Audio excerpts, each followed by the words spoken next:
안녕하세요. 코하 투더골드문 진행의 이정원입니다.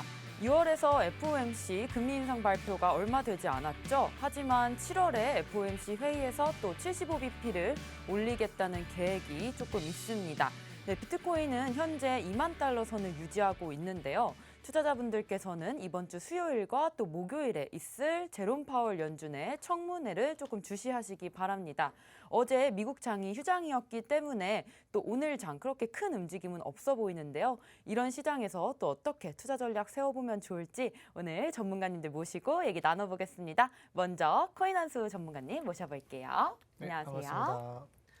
반갑습니다. 네, 안녕하세요. 코인한수 전문가입니다. 일단 시장이 좀 많이 어지럽죠. 변동폭이 너무나도 큰 시장을 좀 이어가고 있는 것 같아요. 근데 여기서 중요한 점이 하나 있죠. 이렇게 변동폭이 토요일 같은 예를 말씀을 드리면 바닥을 찍었다가 갑자기 일요일에 그 바닥 찍은 것만큼 다시 회복을 하면서 또 올라와 주는 모습. 결과론적으로는 바닥을 찍긴 찍었었지만 결과적으로 가격대로 봤을 때는 똑같은 수준을 계속 이어가고 있는 시장이다라고 좀 말씀을 드릴 수 있을 것 같아요.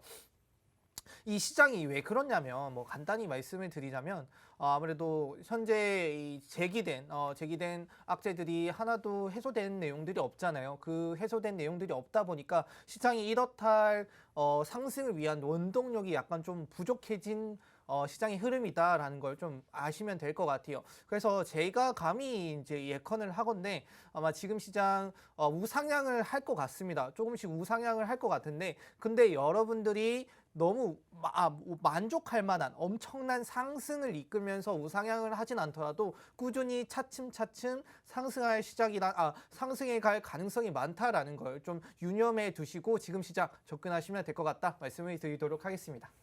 네, 코인한수님께서는 계속해서 올라갈 시장이다. 이 부분을 조금 유념해 주시고 시장을 봐주시면 좋을 것 같다는 말씀 주셨습니다. 네, 다음 코인가드님 모셔볼게요. 안녕하세요. 네, 안녕하세요. 네, 반갑습니다. 코인가드 전문가입니다. 자, 시장이 좀 어렵다라고 좀 생각이 듭니다. 우리 지난주에 제롬 파월에 좀 연설이 있었죠.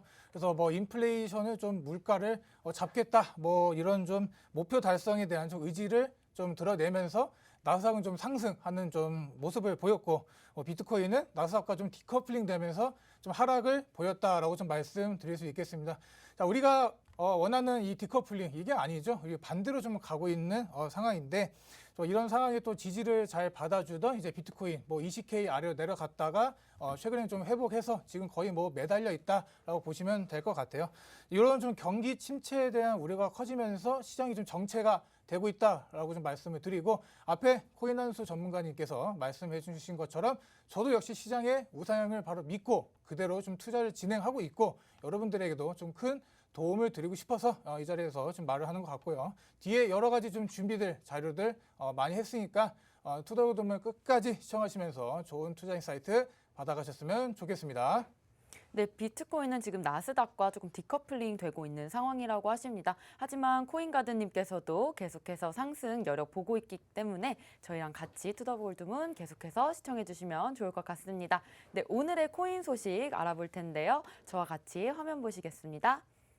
네, 솔랜드죠. 솔라나 플랫폼에서 만든 디파이 대출 플랫폼 솔랜드에서 규모가 큰 이용자들의 청산을 장외 거래로 처리하자는 제안이 통과됐습니다. 네, 국제결제은행 BIS가 암호화폐 시장에 대한 검증된 데이터를 제공하는 분석 플랫폼을 구축하겠다는 말을 했습니다. 다음 오지스에서 블록체인 기술 기업이죠. 오지스가 리플 전용 브릿지를 출시한다고 밝혔습니다. 13개 네트워크에서 리플 전송을 지원한다고 합니다. 네, 비트코인에서 집단 소송을 당했죠. 일론 머스크가 도지코인에 대해서 더 구매할 계획이 있다고 밝혔습니다. 항상 시장에 어떤 이슈들과 또 호재들이 있는지 저희 투더골드문과 계속해서 함께 시장 주시하면 좋을 것 같습니다. 네, 다음 계속해서 썰전 코너 이어갈 건데요. 오늘 바로 썰전의 주제는요. 이런 시장에서 우리가 알아야 할 호재와 악재에 대해서 오늘 알아보도록 하겠습니다. 네, 먼저 얘기해 주실 전문가님. 제가 좀 먼저 말씀드리도록 할게요. 자, 우리가 지금 이 비트코인이 현 상황이 어떻게 좀 가고 있나 좀 알아봐야 될 것 같습니다. 자, 우리가 공식이 있었어요. 공식. 우리가 코인 시장에서 이제 투자를 하는데 이런 공식들 우리가 반감기를 지나오면서 이런 공식들이 있었는데 우리가 뭐 앞서 말씀드린 것처럼 뭐 지난 고점인 이제 20K 부분을 좀 이제 이탈을 했죠. 뭐 이게 이탈하면 안 되는 좀 수치였다고 말씀을 드리고, 자, 왜냐하면 비트코인 이제 전 고점을 이탈하지 않고 무조건 이제 지지한다라는 공식이 있습니다. 그게 반감기를 넘어가면서 이런 공식이 이번에 깨졌다라고 말씀을 드리고, 역사적으로 모든 전 고점에서 다 지지를 받아주는 모습을 보여왔는데, 자, 이번은 좀 예외가 될 것 같아요. 자, 그런 거 좀 알아주시고, 자, 이런 상황에 많은 패닉세들이 나온 것 같아요. 투자자들 좀 많이 좀 무서워하고 뭐 공포에 좀 질려서 가진 코인들 막 이렇게 던지고 뭐 이런 상황이 나와서 뭐 17.5K까지 하락을 했다가 다시 올라온 상황이라 보시면 될 것 같고요. 자, 우리가 일봉을 봤을 때도 이제 RSI도 지금 현재 상당히 과매도 부분이죠. 뭐 어떻게 보면 매수를 당장 해도 나쁘지 않을 뭐 보조지표다라고 말씀을 드리는데, 뭐 어떻게든 그래도 좀 올라와서 지금 현재 20K를 지지를 해주고 있다 말씀드리고, 자, 우리가 지난주에 있었던 상승 다이버전스가 좀 세게 나왔어요. 그래서 많은 사람들이 비트코인 이제 올라가지 않을까라고 했지만 어김없이 그냥 뚫고 내려오는 이런 상황도 나왔습니다.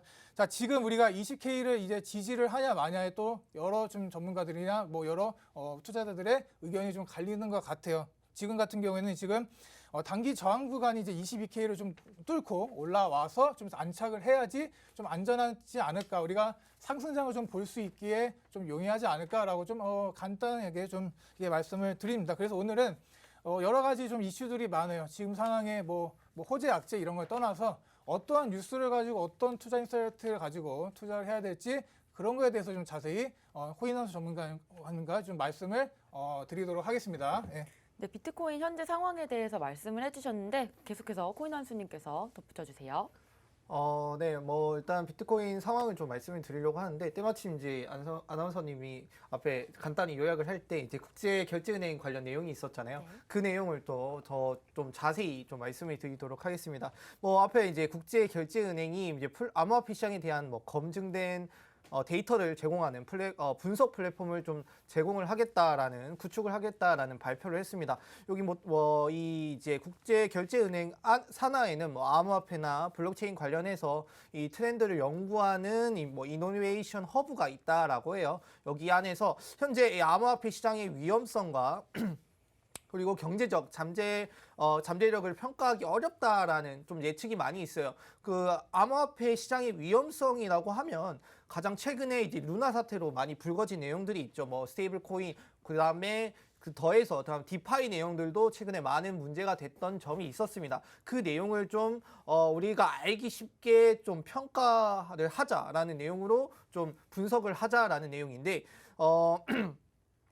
최근에 이 평가가 어려운 기준들이 많이 있어요. 자, 주식과 비교했을 때 암호화폐 시장이 좀 이 평가가 어려운 이유는 뭐냐면, 아무래도 미규제 기업들의 뭐 이제 스스로의 자산 담보나 그다음에 거래량, 시가총액 대한 내용들이 자체적으로 자기들이 분석한 거를 보고하기 때문에 조금 어려운 부분이 있어요. 아무래도 주식 같은 경우는 많은 사람들이 참여를 하고 그다음에 뭐 이런 기업들의 내역을 이렇게 알아볼 수 있는 데이터들이 무수하게 많이 내용이 제공이 되잖아요. 그래서 이 정도의 가치를 가지고 있고 이 기업들은 이렇게 하는구나. 그리고 상대적으로 우리 눈에 보이는 내용들이 많기 때문에 주식 내용들은 아무래도 좀 평가가 쉬운데, 이 암호화폐 시장은 그런 평가가 어려웠다라는 점을 좀 확인할 수 있죠.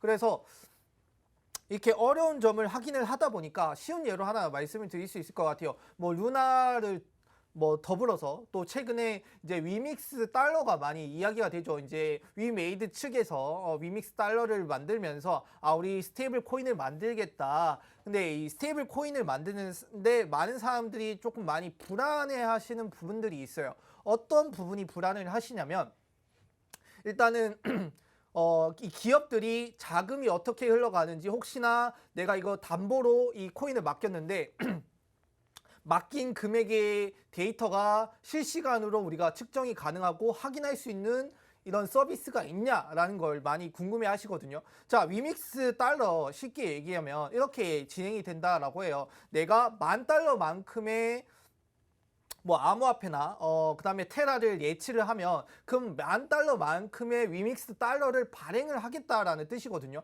그러면 $10,000가 예치가 돼야 돼요. 근데 이 $10,000가 예치된 거를 쌓이고 쌓여서 데이터가 실시간으로 우리가 확인을 할 수 있어야 얘들이 $10,000만큼의 윈스 달러를 해냈구나. 근데 이게 $10,000가 줄고 뭐 $5,000가 됐어요. 그러면은 $5,000만큼의 이 위믹스 달러가 배출이 돼 있어야 되고 뭐 5,000개는 뭐 소각을 한다라는 등의 이런 내용들이 실시간으로 우리의 눈에 보여야 테라만큼의 사태가 벌어지지 않을 거거든요. 근데 뭐 위메이드 측은 그래서 우리가 이 위믹스 달러의 이 담보 유동량이 어떻게 흘러가는지 실시간으로 확인할 수 있도록 노력하겠다라고 이렇게 얘기를 했는데 당장 뭐 어떻게 할 것인지는 정확히 나온 내용들이 없어요. 근데 그렇다 보니까 아무리 우리도 이걸 시장을 접근하는 데 있어서 뭔가 안전장치가 있어야 되는데 안전장치가 없죠. 근데 결국에는 신뢰를 바탕으로 우리가 이 시장에 접어들고 있다, 접근하고 있다, 똑같은 상태가 흘러가고 있다라는 내용인데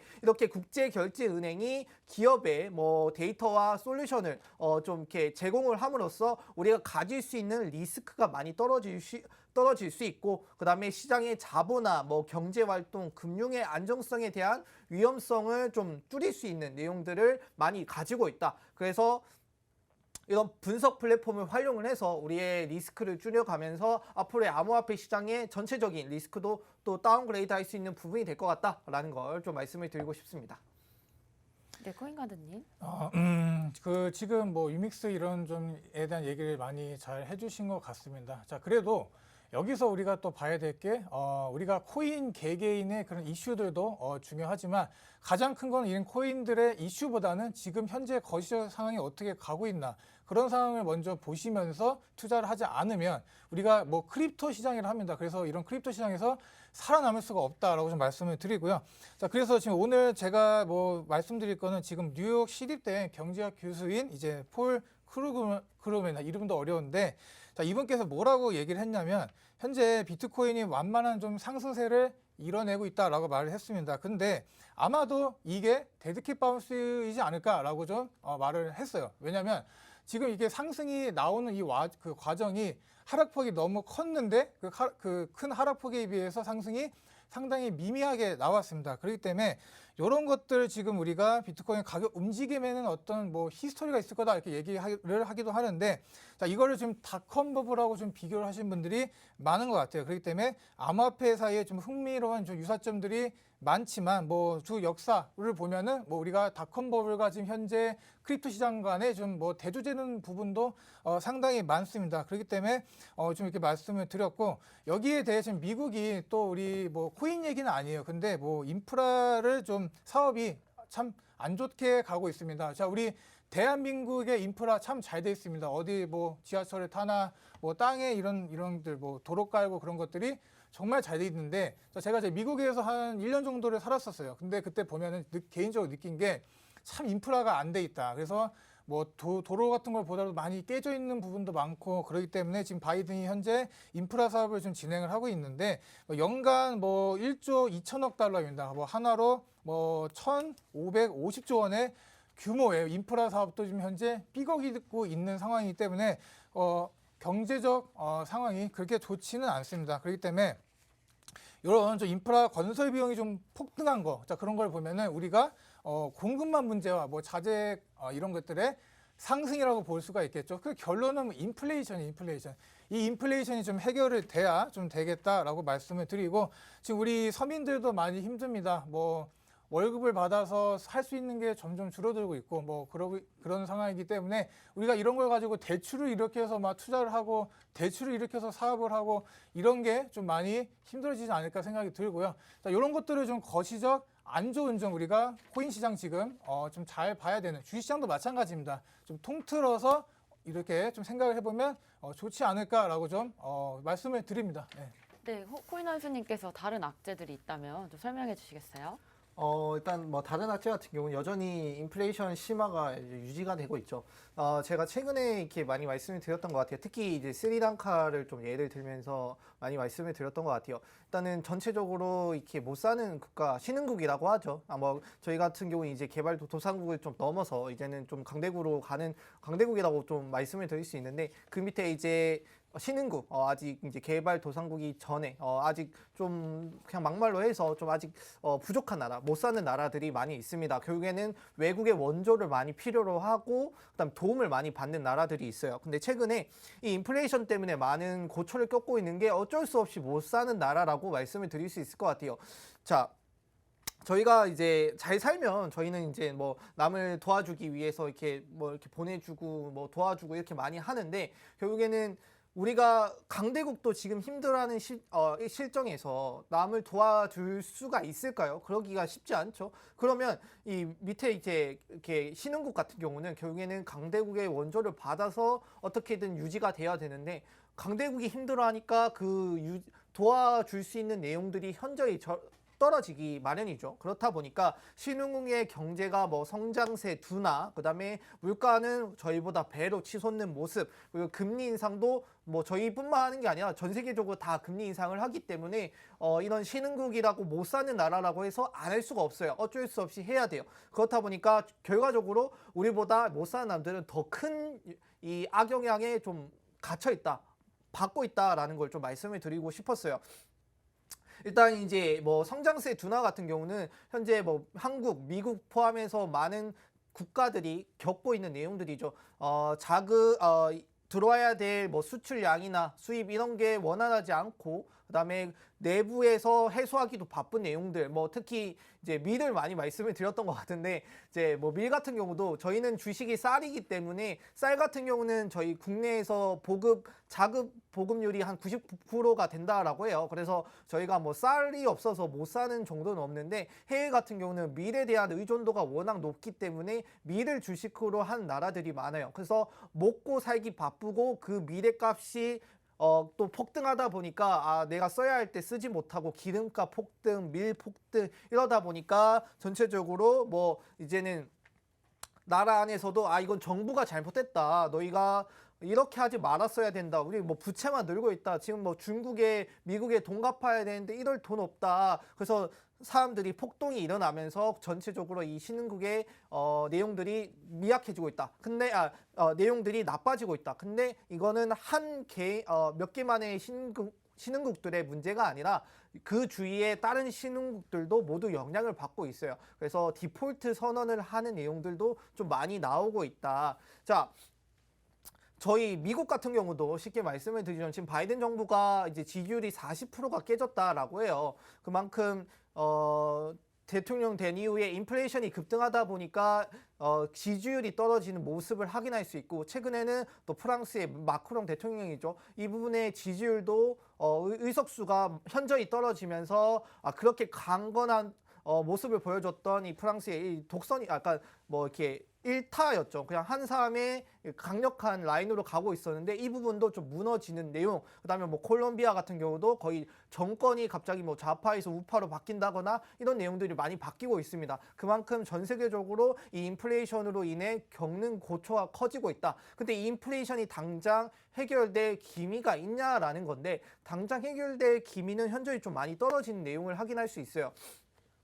뭐 우크라이나 러시아 전쟁이 해결이 돼야 아무래도 숨통이 많이 트이는데 러시아 측의 입장에서는 당연히 이걸 포기할 리 없고요. 근데 그렇다고 해서 우크라이나가 포기를 할 수도 없는 내용입니다. 왜 포기를 할 수 없냐면 유럽 같은 경우는 현재 아무래도 지금 러시아의 의존도가 높은 뭐 천연가스 같은 경우 의존도가 높잖아요. 근데 만약에 우크라이나가 이걸 포기하고 러시아에 붙어버려요. 그러면 러시아의 세상이 돼버리는 거죠. 유럽 같은 경우는 지금 나 러시아랑 싸우려고 이러고 있는데 그럼 우크라이나 너가 최전방에서 버텨줘. 그래야 우리가 뭐라도 해줄 텐데 이게 무너져 버리면 결국엔 유럽 자체가 러시아의 의존도가 다시 높아지는 유럽이 러시아에 또 굴복하는 내용이 되기 때문에 이 전쟁 좀 더 길어질 가능성이 있다. 그렇게 되면 이 인플레이션도 잡히기는 당장은 쉽지 않을 것이다. 그래서 7월 FOMC 내용도 뭐 아까 75bp 올릴 내용들이 뭐 90 몇 %가 나왔다라는 내용들이 있었는데 그 내용은 좀 뒤에 말씀을 드리고 그렇게 인플레이션의 내용들이 지금 너무 많은 내용들이 쌓이고 있다라는 것만 좀 알아두시면 될 것 같습니다. 네, 코인한수님께서 지금 경제적으로 악재가 계속해서 터지면서 또 역시나 이제 국가들에서 손실을 많이 보고 있다는 말씀 주셨는데요. 비트코인 이번에 1년 7개월 만에 17,000달러 선까지 떨어졌었는데요. 그렇다면 비트코인 하락에 또 막대한 손실을 보고 있는 국가나 또 회사의 대응책을 알아야 할 것 같은데 이 부분 코인가드님께서 설명해 주시죠. 지금 계속 우리가 이 인플레이션에 대해서 좀 다루고 있습니다. 뭐 상당히 중요합니다. 지금 뭐 이 아나운서님의 좀 질문을 답변하기 전에 지금 간단히 좀 말씀드리면, 자, 우리가 지난해까지 이런 갭 투자나 이런 좀 신혼집 이제 얻으려고 이제 하시는 분들, 또 주식 또는 코인 뭐 이런 가상 자산에 대출을 크게 일으켜서 투자하시는 우리 MZ 세대 분들 많이 힘들 거라는 거 저도 잘 알고 있습니다. 지금 뭐 자산 가치 붕괴에 뭐 직격탄을 맞고 있다라고 생각이 듭니다. 뭐 이런 식으로 또 영끌로 또 부동산을 샀던 사람들, 뭐 이런 사람들이 뭐 원리금 상환이 계속 늘어날 거기 때문에 지금 많이 힘들 상황이라고 생각이 들고요.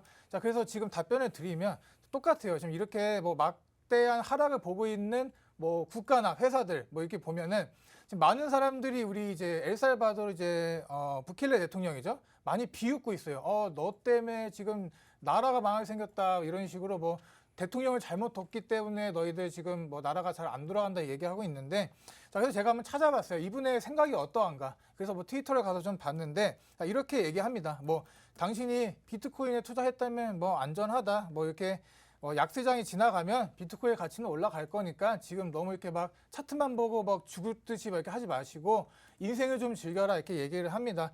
뭐 이분이 이 크립토에 대한 전문가는 아니죠. 이 직접 뭐 개발하고 비트코인과 좀 연관이 있는 분은 아니지만 그래도 이런 거를 좀 보면은 그리고 좀 물량도 상당히 뭐 그게 큰 물량은 아니에요. 한 2,300개 정도 들고 있기 때문에 좀 손실을 보고 있습니다. 자, 우리가 또 생각나는 분이 누가 있죠? 우리 마이클 세일러입니다. 뭐 담보를 크게 받아서 대출을 받아서 이제 산 12만 개 물량을 들고 있기 때문에, 자, 우리 세력들이 이거 가만히 둘까 안 둘까도 좀 걱정이 되긴 합니다. 대출을 크게 일으켜서 많은 물량을 갖고 있으면 세력들은 그걸 뭐 어떻게든 뭐 마진콜이든지 이렇게 청산을 시키고 가려고 하는 그런 움직임도 보일 수 있다고 저는 생각이 드는데, 자, 그래도 이분은 그거에 다 대비를 해놨다. 그래서 뭐 비트코인 뭐 3.5K까지 내려가도 뭐 문제가 없다 이렇게 얘기를 하고 있고요. 자, 그래서 지금 어떻게 좀 말씀을 드리면 비트코인 어떻게 보면 15,000달러의 큰 지지선이 있다라고 크게 견고한 매물대가 좀 쌓여 있다고 말씀드릴 수가 있겠습니다. 그래서 뭐 계속 15,000대까지 내려갔다가 막 올라오는 거냐 이렇게 뭐 물어보실 수도 있는데, 저 그걸 또 배제하지 않을 수는 없어요. 그렇게 갈 수도 있습니다. 그러나 저는 개인적으로 좀 상승장을 보고 있습니다. 그렇기 때문에 우리가 이제 뭐 연준이 지금 뭐 기준 금리 뭐 75bp 뭐 자이언트 스텝을 해서 막 괴롭히고 있어요. 자산 시장들 어떻게 하면 어떻게 막 끌어내릴까 이렇게 생각을 하고 있는데, 그것도 연준도 어떻게 보면 선택사항이 없습니다. 그렇기 때문에 시장에 좀 크게 영향을 줄 수밖에 없었다. 이런 거를 좀 말씀드리고, 지금 뭐 이렇게 금리를 올리면서 경기 침체를 좀 예상하는 전문가들은 점점 늘어나고 있어요. 그런데 이렇게 계속 금리를 계속 올릴 수만은 또 없습니다. 그렇기 때문에 뭐 여러 회사들이 망하고 뭐 개인들이 파산하고 그러면 뭐 11월에 있을 뭐 중간 선거에도 바이든이 뭐 큰 영향력을 행사하지는 못하겠죠. 그런 걸 보면은 우리는 지금 시장 참여자들 연준에 어떻게 갈 것인가, 연준의 움직임 이런 것들 잘 보시면서 우리가 코인 시장이지만 거시적으로 좀 잘 보셔야 된다고 좀 말씀을 드리도록 할게요. 네.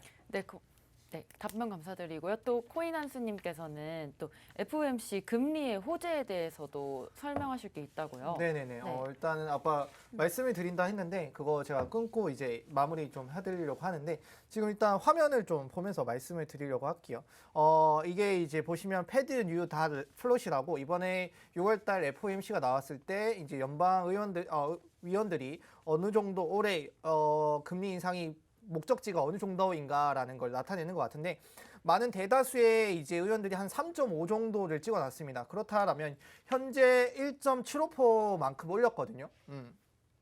그럼 앞으로 1.75%의 상승이 필요한데, 그리고 그러면 이 상승을 하기 위해선 4번의 FOMC가 나왔어요. 7월, 9월, 11월, 12월에 FOMC가 남았고, 7월 달에 지금 앞에 말씀드렸다시피 한 많은 사람들이 0.75 자이언트 스텝을 99% 정도 예측을 하고 있어요. 그럼 7월에 0.75를 한다라고 하면 남아있는 3번의 FOMC죠. 9월, 11월, 12월에 걸쳐서 1%의 상승만 하면 된다라는 뜻이거든요. 물론 그 사이에 뭐 7월이나 뭐 9월 이쯤 됐을 때 어느 정도 인플레이션이 잡히는 모습, 지금 8.6이 나왔는데 소비자 물가 지수가 8.6이 나왔는데 이것보다는 조금 낮아지는 모습을 보여야 제가 이렇게 말씀을 드리는 내용대로 플랜이 좀 이어질 것 같아요. 그러면 이 3달에 걸쳐서 우리는 1%만 상승을 하면 되거든요. 뭐 0.5, 0.25, 0.25 그만큼 조금 깔끔해지는, 사람들이 생각하는 것보다 금리 인상 폭이 좀 낮아지는 내용들이 앞으로 좀 많이 남아있다라고 말씀을 드릴 수 있을 것 같아요. 자, 그리고 이게 이어져서 내년까지 봐야 되잖아요. 당장 뭐 우리가 3.5 갔다 해서 그때부터 금리가 인하가 되는 건 아니에요. 23년에 보시면 지금 이제 많은 연방 의원들이 한 3.75까지는 한 번 더 올렸다가 보시는 것처럼 빠져야 된다라는 내용들이 나오고 있거든요. 마우스 커서처럼 이렇게 쭉쭉 내려가죠. 이런 것처럼 결국엔 내년에도 한 0.25 정도 혹은 0.5 정도는 더 올라갈 가능성을 염두에 두고 지금 플랜이 좀 짜져 있거든요. 근데 우리가 여기서 위안을 받아야 될 점이 뭐냐면 지금 여태까지 0.5를 했는데 효과가 없었어. 그러니까 0.75를 바로 했죠. 그래서 0.75 한 번 더 하죠. 그러면 사람들이 이제 심리가 많이 위축이 됐단 말이에요. 근데 여기서 또 지금 사람들이 많이 좀 웃긴 게 뭐냐면 어차피 0.75, 0.5 뭐 약간의 차이는 있겠지만 결국에는 금리 인상을 한다라는 내용들은 같아요. 근데 이 포인트에 너무나 민감하게 반응을 한단 말이죠. 이렇게 금리 포인트가 높아지면 그만큼 빨리 내려가고요. 가격들이. 그만큼 또 금리 포인트가 다시 내려간다라면 가격 상승을 이끌 수 있는, 반대도 생각을 할 수 있는 내용들이 충분히 남아있다라는 걸 좀 말씀을 드리고 싶었어요. 그래서 7월 달에 오히려 0.75를 하는 게 오히려 잘 된 내용일 것이다. 그러면 9월, 11월, 12월에 걸친 이 3번 동안은 금리 인상 포인트가 낮아질 것이니까 이때 가격 상승을 또 이끌 내용이 나올 수 있다라는 걸 꼭 말씀을 드리고 싶었습니다. 네, FOMC 회의 금리 인상의 이슈에 대해서 계속해서 악재만 나오는 상황 속에서 또 코인한수님께서 호재 상황 짚어주셨습니다. 그럼 아까 계속해서 부켈레 대통령과 또 마이클 세일러를 코인가드님께서 말씀해 주셨습니다. 이 부분에 대해서 질문 하나 드릴 건데요. 그렇다면 최근에 이런 비트코인 장기 홀더들이 움직임에 대해서 조금 궁금해하실 것 같아요. 제일 뭐 궁금하고 예민한 질문이죠. 우리가 코인을 사서 큰 수익을 내기 위해서는 단기 투자보다는 기필코 장기 투자를 저는 이제 선호를 하는 편이고, 저 역시 지금은 단기 투자로 대응을 하고 있지만 장기 투자만이 우리가 큰 수익을 낼 수가 있습니다. 자, 그런데 지금 이 상황에 우리 장기 투자자들, 우리 장기적으로 홀드를 하신 분들이 지금 패닉이 온 상황인 것 같습니다. 막 이렇게 1년 이상 이동하지 않았던 이런 비트코인의 물량이 점점 이제 빠져나가고 그러고 있는 상황이기 때문에, 자, 우리가 지금 17.8K에서 23K까지 해서 지금 매도 물량이 엄청 나오고 있습니다. 패닉 물량이 나오기 때문에, 자, 우리가 그런 비트코인 보유 수량이 거의 21년 9월 수준으로 좀 돌아갔다라고 보시면 될 것 같고요. 자, 그래서 지금 상황이 어떻냐? 장기적으로 비트코인을 샀던 분들, 거의 한 8천만 원 부근에서 사신 분들, 지금 현재 마이너스 75%를 기록하고 있는데 빠져나가고 있다라고 말씀드리고요. 자, 그런데 지금 여기 장기 투자자만이 문제가 아니죠. 지금 현재 채굴자들도 문제입니다. 지금 채굴자들도 계속해서 이뤄왔던 이 채굴 기기를 막 이제 끄고 막 그런 상황이 좀 펼쳐지고 있어요. 그래서 막 계속 말씀드렸던 이 높은 인플레이션 때문에 뭐 공격적인 금리 인상으로 시장의 위험 기대치가 계속 올라가기 때문에 이에 대해서 암호화폐 채굴자들조차도 좀 항복이 나오고 있다라고 말씀을 드리고, 자, 그래서 지금 계속 말씀드리는 게 앞으로 우리가 연준이 어떻게 할 건가에 대해서 좀 포커스를 맞춰봐야 된다라고 말씀을 드립니다. 자, 그런데 이렇게 암울하게만 또 볼 것도 아닙니다. 왜냐하면 자, 우리가 뭐 억만장자 투자자인 이제 케빈 오리얼이 많이 아실 거예요. 이분이 지금 뭐 뉴스를 하나 냈는데 비트코인 절대 안 판다, 이렇게 아주 희망적인 얘기를 저희한테 해줬습니다. 그래서 이런 지금 상황에 지금 중앙화 거래소들이 좀 보유하고 있는 이런 비트코인 물량이 지속 감소 추세에 있는 상황, 또 우리 거래소들이 보유 중인 BTC는 뭐 거의 한 240만 개. 그래서 뭐 최근 3년간 가장 적은 물량이다. 그래서 제가 아까 말씀드렸던 부분과는 또 좀 대조되는 좀 부분이기도 하죠. 자, 그래서 지금 지금 자산 다각화의 중요성도 제가 또 말씀을 드릴 겁니다. 우리가 코인에만 투자해라, 뭐 이렇게 말씀드릴 게 아니라 코인에도 투자하고 뭐 우리 주식에도 투자하고 우리 뭐 부동산에 투자하고 이런 식으로 자산의 다각화를 해야 되고, 또 코인에서도 코인 한 개만 투자할 게 아니라 여러 개, 분산 투자도 할 줄 알아야 된다라고 말씀을 드립니다. 자, 지금 뭐 루나 이런 것 때문에 지금 루나 이런 상황 때문에 스테이블 코인 아까 말씀해 주신 스테이블 코인에 대한 안정성 이런 거에 대해서도 상당히 지금 사람들의 힘든 상황이 펼쳐지고 있습니다. 그렇기 때문에 이런 계기로 이 스테이블 코인이 알고리즘으로 가는 이런 문제점들을 미리 발견을 해서 뭐 미리 발견한 건 아니죠. 그래도 사건이 터져서 지금 이런 상황이 일어났는데 어떻게 보면 이런 상황이 우리들 시장이 좀 더 좋게 갈 걸음이 되지 않을까라고 좀 생각이 듭니다. 네. 네, 오늘 저희 지금 시장 우리가 알아야 할 또 호재와 악재에 대해서 알아봤습니다. 계속해서 악재가 나오는 시장인 것 같지만 이미 조금 선반영되었다고 볼 수 있고 다시금 상승 여력 펼칠 수 있다고 봐주셨습니다. 네, 다음 저희 계속해서 코인 스쿨로 돌아오겠습니다.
네, 코인스쿨 시간입니다. 코인스쿨에는요, 전문가님이 강의를 해주시는 시간인데요. 오늘은 코인가드 전문가님께서 데드캣 바운스에 대해서 강의해 주실 예정입니다. 오늘 강의에서 많은 정보 얻어가셨으면 좋겠습니다. 코인가드님 모셔볼게요.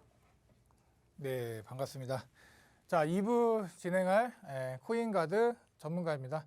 자, 우리 지금 시장이 좀 애매하게 흘러가고 있죠. 계속 1부에서 말씀드린 것처럼 뭐 계속적인 하락이 나오다가 약간 좀 멈춰서 있는 상황이라고 생각이 됩니다.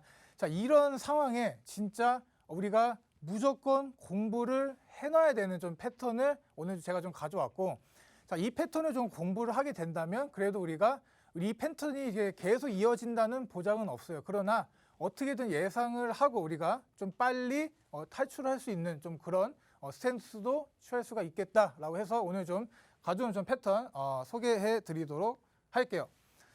자, 데드캣 바운스입니다. 많이 들어보신 분들도 있겠고 아니면 뭐 뭔 소리야 하면서 처음 들어보시는 분들도 계실 겁니다. 뭐 두 번째는 이동평균선. 이거는 제가 뭐 간단히 찍고 갈 거예요. 왜냐하면 이 두 개를 엮어서 사용을 해야지 우리가 투자를 할 때 좀 쉽게 할 수가 있다라고 좀 말씀을 드리고요. 그래서 간단히 좀 말씀을 드리면 말 그대로 이제 영어로 죽은 고양이들이 바운스가 된다라는 뜻이죠. 이게 떨어진 고양이 가지고 좀 이렇게 차트를 좀 만들 수도 있겠다라고 좀 말씀을 드리고요. 자, 그래서 간단히 좀 넘어가 보면 자, 이렇습니다. 제가 좀 귀여운 고양이 사진 하나 가져왔는데 정말 귀엽더라고요. 이게 발을 이렇게 손에 들어서 이 집사한테 인사를 하는 게 아니고 이렇게 뭐 그루밍을 하던 과정에 이렇게 찍혔던 사진이라고 합니다. 자, 그래서 여기 보면은 자, 고양이가 지금 위에 있어요. 뭐 어떻게 보면 이게 거의 천장 부분이죠. 천장 부분이기 때문에 위에서 우리를 내려다보고 있어요. 내려다보고 있는 와중에 안녕하고 이렇게 인사를 해준 이런 그림을 여러분들은 좀 잘 기억을 한번 해보세요. 지금 기억을 한번 해보시고 우리가 좀 넘어가도록 할게요. 자, 그래서 고양이 가지고 아니 어떻게 뭐 투자에 이제 접목을 시킬까라고 좀 말씀을 드리면 자, 우리가 이 증시에 이런 격언이 있어요. 죽은 고양이도 자, 고양이 슬프지만 죽었다고 생각을 할게요. 죽은 고양이도 높은 곳에서 떨어지면 튀어오른다라는 증시의 좀 격언이 있습니다. 그래서 자, 주가가 이렇게 올라요. 주가가 계속 이렇게 올라와 주는데 이제 여기서 급 하락이 나옵니다. 급 하락이 나오게 되면 제가 저번에도 말씀드렸던 이제 뭐 베어 플래그 패턴하고 비슷한 좀 패턴이라고 보시면 돼요. 급 하락이 나오면서 이제 딱 내려와서 여기서 팅 타고 올라오는 이런 좀 단계가 있습니다. 자, 이 부분을 이 부분을 우리가 가리켜서 데드캣 바운스라고 해요. 그래서 좀 잘 보시면 이걸 좀 다시 한번 지워보고, 그러니까 고양이 가지고 이렇게 차트를 만든다는 게 어떻게 보면 좀 재밌을 수가 있죠. 그래서 주가가 초단기 반등에 이제 힘입어서 올라오는데, 어떻게 보면 고양이 자체는 지금 죽어 있다. 죽어 있기 때문에 다시 한번 이게 떨어진다라는, 이렇게 생각하시면 정말 쉬우실 거예요. 그러니까 이런 좀 스탠스를 잘 기억해 두시고, 처음에 급락 나오고 튀겨 올라왔지만 어찌됐든 지금은 우리는 이 고양이 자체를 우리가 하락장이라고 생각하시면 돼요. 그래서 하락장에 우리가 잘 볼 수 있는 패턴이다라고 좀 간단히 설명드리면 좀 이해가 많이 쉬우실 겁니다. 자, 그래서 좀 지우고 넘어가도록 할게요. 자, 그래서 차트를 보면 이래요. 차트를 보면 이렇게 좀 설명드릴 수가 있겠습니다. 자, 하락이니까 파란색으로. 자, 우리가 하락을 합니다. 하락을 하는데, 자, 이쯤 오면은 하락이 너무 많이 나왔어. 하락이 너무 많이 나왔어. 그러면 투자자들로 하여금 매수세가 좀 들어오겠죠. 그렇죠? 이러한 매수세들, 이런 부분에서 이제 우리가 세력들이 우리 개인들을 많이 꼬신다라고 말씀을 많이 합니다. 그렇기 때문에 여기서 들어오는 이 매수세의 주가가 단기 반등을 하죠. 이렇게 단기 반등을 합니다. 자, 그러나 이거는 진짜 반등이 아니죠. 상당히 짧습니다. 이렇게 짧기 때문에 이런 짧은 구간에 좀 계속 횡보를 해주는 척 하다가 다시 한번 또 계속 내려갑니다. 이렇게. 여기서 또 한번 데드캣 바운스가 나오죠. 그러니까 이렇게 길게 나오는 패턴이 있고요. 또 이렇게 짧게 바로 V자로 이렇게 똥 나오는 데드캣 바운스도 있다라고 좀 말씀드리면 좀 이해가 쉬우실 거예요. 자, 그래서 왜 진짜 무조건 우리가 하락장에서 무조건 알아놔야지 지금 우리가 잘 피할 수가 있다라고 좀 말씀드리고, 자, 넘어가면 또 우리가 이렇게 볼 수도 있어요. 자, 이거는 자, 우리 코인 차트가 아니라 주식 차트입니다. 주식. 자, 모든 거의 대부분의 이런 코인 차트들을 보면은, 차트 분석을 보면 대부분 다 주식에서 왔어요. 우리가 주식이 역사가 훨씬 깊죠. 코인 시장 뭐 이제 10년 됐지만 주식은 뭐 500년 이상이 됐잖아요. 그렇기 때문에 자, 우리가 이렇게 보일 수 있는 그 중간중간 보일 수 있는 이런 좀 갭을 좀 보시면 뭐 주식 차트라는 걸 뭐 쉽게 아실 수 있을 겁니다. 그래서 주식 차트도 똑같다라고 말씀을 드리는 거예요. 그래서 내려옵니다. 자, 이렇게 하락이 오는데, 자, 이번 같은 경우에는 좀 데드캣 바운스라고 하기에는 좀 애매하지만 그래도 데드캣 바운스죠. 이렇게 내려와서 횡보를 하던 와중에 딱 오른 거죠. 올랐다. 그래서 우리가 이거를 잘 도망갈 줄 알아야 돼요. 그래서 여기서 우리가 데드캣 바운스만을 가지고 매수 매도를 하시는 분들이 많아요. 그 우리 트레이더 분들은 이런 부분을 정확히 이제 딱 짚어내고 그래서 수익을 내는 그런 트레이더들이 많은데, 자, 이거를 우리가 개인들이 이제 써먹기에는 좀 많이 힘들다라고 좀 말씀을 드리고, 보통 기술적 분석을 하시는 분들, 뭐 제가 말씀드리는 이제 차트쟁이들이라고 좀 말씀드리는 그런 분들이 잘 사용하는 기술이기 때문에, 자, 우리는 이런 걸로 해서 매수를 해서 수익을 내는 것보다, 자, 어떻게 보면 탈출을 어떻게 할까? 우리가 이 시장에서 지금 탈출을 어떻게 할까? 자, 그런 것을 좀 잘 포커스를 두고 좀 하시면 될 것 같다라고 좀 말씀드립니다. 자, 이제 어느 정도 좀 이해가 가실 거예요. 고양이가 떨어졌는데 여기서 살짝 튕겨 오른다. 이렇게만 봐도, 차트에서만 봐도 바로 이해가 되겠죠. 자, 여기서 보면 좀,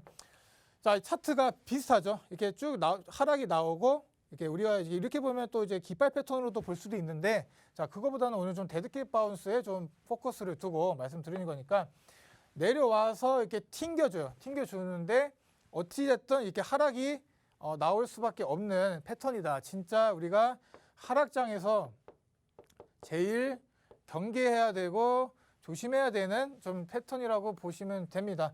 자, 그래서 이걸 다시 한번 지워보고, 이렇게 내려왔잖아요. 그래서 이런 모습이 나올 수도 있고, 이런 식으로 이렇게 좀 며칠을 횡보할 수도 있고, 아니면 이렇게 진짜 급하게 내려와서 이렇게 올라가는 모습이 나올 수도 있습니다. 근데 여기서 포커스를 두셔야 될 거는, 이거는 하락 패턴입니다. 절대로 이거 가지고 상승을 해서 내가 이거 가지고 먹어보겠다라는 생각은 안 하시는 게 우리 투자에 좀 도움이 되지 않을까 싶어요. 그래서 넘어가 보면은 이렇습니다. 지금 이런 패턴도 있어요. 자, 우리가 지금까지 계속 말씀드렸던 거는 내려와서 반등 요거 나오고 다시 한번 이렇게 내려가는 패턴이었잖아요. 이런 식으로 계단식으로 내려가는 요 부분을 이제 데드캣 바운스라고 했는데, 자, 이런 식으로 이렇게 올라올 수도 있어요.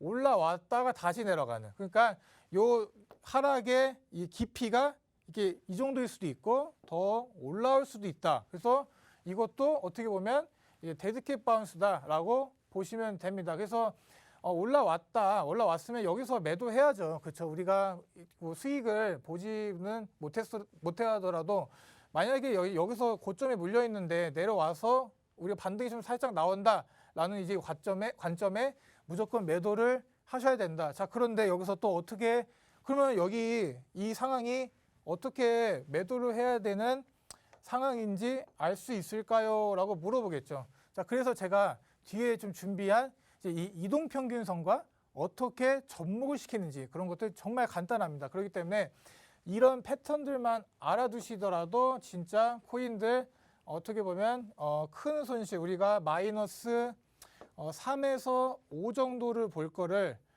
우리가 마이너스 뭐 6, 70이 되지 않게 좀 이런 패턴 오늘 꼭 배워보시고 지금 다시 한번 이동평균선과 어떻게 접목을 하는지 말씀을 드리도록 할게요.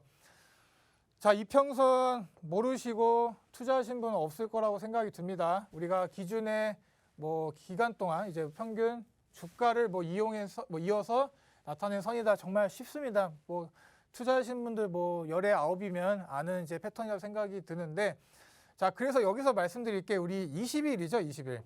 자, 우리가 통상 20일 이평선을 뭐라고 하죠? 주식에서는 황금선이라고 얘기를 하죠. 그래서 여기는 뭐 노란색이 없는데 보통 이제 노란색으로 이렇게 표시를 많이 합니다. 그래서 이 노란색이 황금의 이제 선이다라고 좀 말씀을 많이 하고요.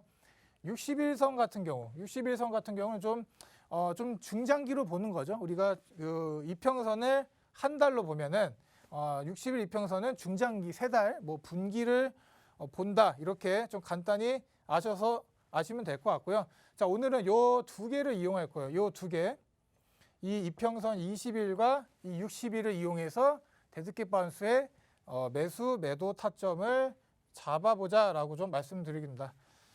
자, 그래서 지금 여기 보면 데드캣 바운스가 이게 상승이라고 되어 있습니다. 상승. 네, 상승이라고 되어 있는데, 자, 제가 계속 말씀드리죠. 제가 이렇게 상승이라고 써왔지만 데드캣 바운스는 무조건적인 하락입니다. 하락을 잘 기억해 두셔야 되고, 자, 그리고 뭐 개별 종목이나 이런 것들 뭐 지수를 좀 많이 예측을 하는데 쓰여요. 지수를 예측하는데 많이 쓰이는데, 우리가 오늘 공부할 거는 이런 개별 종목에서 자, 어떻게 요거를 이용을 할까라는 거를 좀 말씀드리도록 할게요. 자, 상승이라 써놨지만 하락입니다. 왜냐하면 여기서 이렇게 상승을 갈 수가 있는 거는 이 데드캣 바운스의 패턴이 깨졌다라는 거를 아시면 돼요. 데드캣 바운스가 아니었다라는 것도 우리가 또 공부를 안 해볼 수가 없겠죠. 자, 그래서 보겠습니다. 차트를 보면은, 자, 하락이 나왔어요. 하락이 나왔고, 자, 여기서 데드캣 바운스가 나왔죠. 고양이가 튕겨져서 올라오고 또 횡보를 한 상황이고, 자, 그래서 여기까지는 괜찮아요. 여기까지는 우리가 배운 대로 알았어. 이제 데드캣 바운스가 이렇게 올라오는구나. 여기서 뭐 매도를 쳤으면 뭐 됐겠다라고 하지만, 자, 내려옵니다. 또 내려와요. 자, 또 내려오는데 여기서 우리가 이제 올라가는데, 자, 여기서까지만 오고 다시 내려가면 괜찮은데 다시 올라가 버리죠. 그러면 여기서 이 데드캣 바운스는 깨진 겁니다. 자, 그런 걸 어떻게 판단을 하냐? 자, 우리가 쉽게 말해서 이평선으로 합니다. 이평선. 자, 여기 보시면 보라색 선이 있고 여기 노란색 선이 있죠. 제가 말씀드린 20일 이평선이 노란색, 우리 60일이 이제 보라색으로 해놨는데, 자, 정말 쉽습니다. 이렇게 내려왔는데 여기서 이제 이평선이 이렇게 살짝 올라가 주려는 모습을 보이죠. 이런 식으로. 여기서 보면 살짝 내려오다가 꺾이고 올라가려는 이런 스탠스를 보입니다. 우리는 이거를 잘 포착할 줄 알아야 돼요. 그렇기 때문에 이쯤에서 만약에 매도를 해야 되나 싶었는데 갑자기 이평선들이 이게 내려가는 이 50일 이평선도 살짝 완만하게 여기서 그 굴레 각도가 좀 줄어들죠. 이런 걸 보면은 상승으로 갈 수도 있겠는데, 데드캣 바운스가 아닐 수도 있겠는데, 이런 것도 한번 생각을 해볼 필요가 있다고 저는 말씀드립니다. 그래서 몇 개 더 준비해 왔으니까 한번 보도록 하고요. 자, 이더리움입니다. 이더리움 일부입니다. 이더리움이 진짜 최근에 완전 거의 박살이 났죠. 박살 여러 가지 이슈도 있고 한데, 자, 그래서 데드캣 바운스를 보면 자, 어디를 봐야 될까요? 자, 여기죠. 여기 첫 번째로 나온 데드캣 바운스 내려왔다. 내려와서 횡보를 하고 그러고 있는데, 우리가 다시 올라가느냐 마느냐를 뭐로 판단한다고 했죠? 20일 이평선과 60일 이평선을 잘 보시라. 어떻게 가나 이런 거 잘 보시라. 보면 된다. 자, 그래서 내려왔어요. 내려왔는데 데드캣 나왔네. 데드캣 나와 팔아야 되나? 라고 보면 자, 우리가 이제 팔아야 된다. 무조건 이제 결과가 나오는 거죠. 여기 보면 이평선이 어떻게 되어 있죠, 여러분?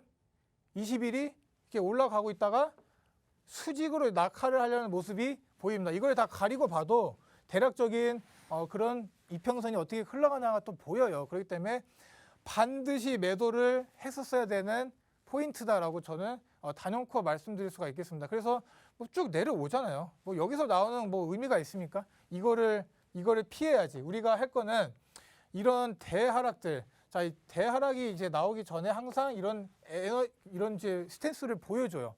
여러 움직임을 보여주기 때문에 요거를 우리가 도망갈 줄 알아야 된다. 진짜 중요한 겁니다. 요즘 같은 이런 하락장에 오늘 이 하락이란 단어를 몇 번이나 쓰는지 모르겠어요. 이 하락이란 이 단어 참 안 좋죠.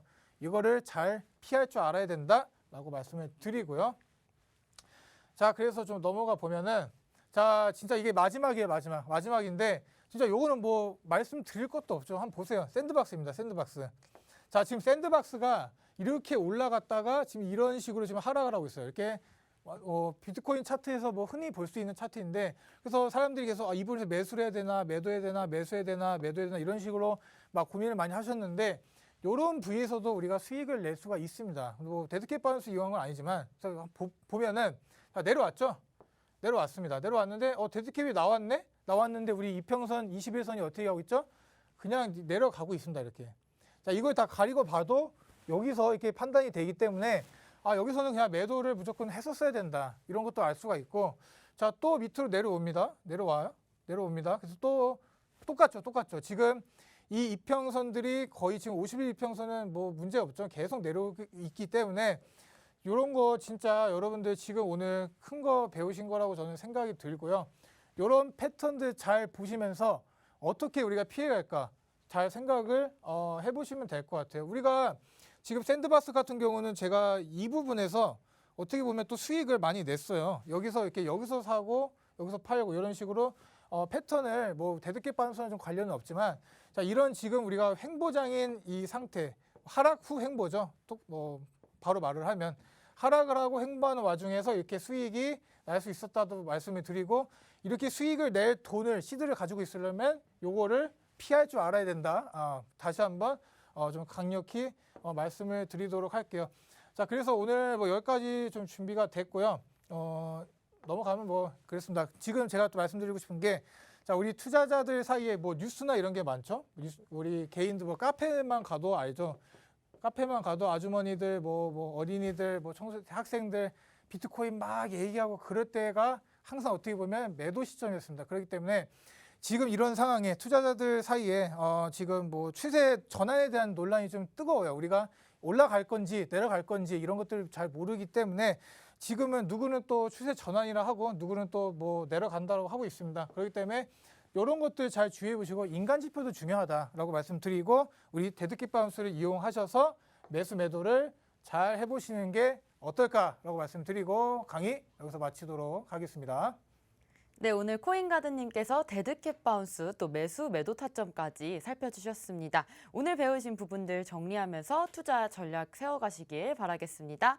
좀 더 자세한 매매 방법과 차트 분석 저희가 오후 1시 반부터 이어갈 건데요. 오후 1시 반 무료 방송으로 진행되고 있고요. 오늘 무료 방송의 주제는 바로 비트코인 반등, 그러나 안심할 수 없다에 대해서 방송해 주실 예정입니다. 함께 참여하실 수 있는 방법 안내해 드리겠습니다.